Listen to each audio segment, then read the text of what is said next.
from what I was able to understand about the space shuttle launch, that there was a lot of problems, a lot of malfunctions, that there was really sad to see in the business of NASA and also the organization of it.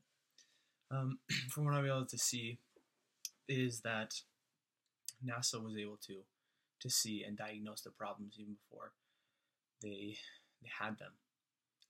With engineering, you can see that there's obvious problems and circumstances. They do many tests, many problems, and they're able to see even before problems arise. When there was the testers and the engineers came to them, they were able to see that there were problems, but because of the temperatures of the temperature outside of the weather, and it was a really cold winter. It was in January. They knew that there was going to be underlying problems, and they didn't know exactly what was going to happen when the launch happened. But they were able to see that their systems weren't capable below 40 degrees Fahrenheit. The engineers advised not to do it. His name was Bios Jolly.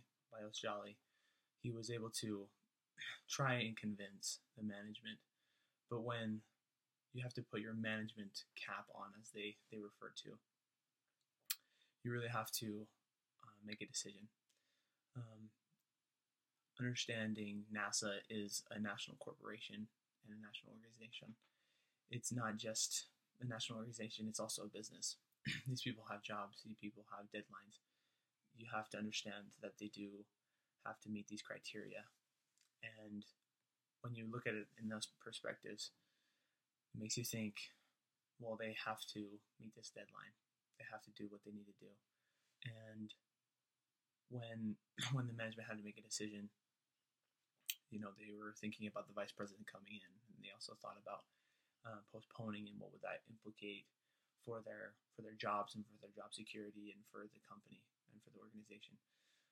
There's a lot going on, and I don't think Bios Jolly made a rash decision. I think he was trying to be conservative. He was trying to be passive aggressive and inviting them to change their minds. But in his position, he wasn't in a position to make the decision. He can only influence. I think he made the right decision. And understanding engineering, what would change in my perspective, I do plan to do that for my career. And understanding those things and what I can learn from these things is safety is the most important. Whether or not these are for vehicles or for people to be thrust into space, but many of the things people don't understand about engineering and technology, but they trust, and they have to trust the engineers and the technology. And so when things malfunction, they don't know how to fix it, but it's our job to understand what is going on and what to change.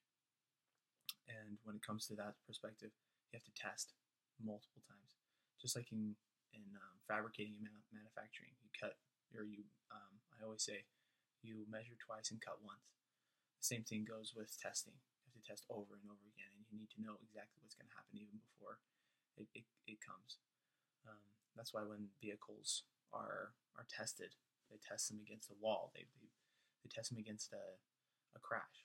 They test the dummies. They don't test it on a real human. They test it on many other things, and against the wind and all these things they test it, so that they know even before it happens. But safety is most important. That's what I learned from all of this, is that people's lives are at stake. And with engineering, you have to learn from your mistakes. But when it comes to people, you have to change and improve before it even happens.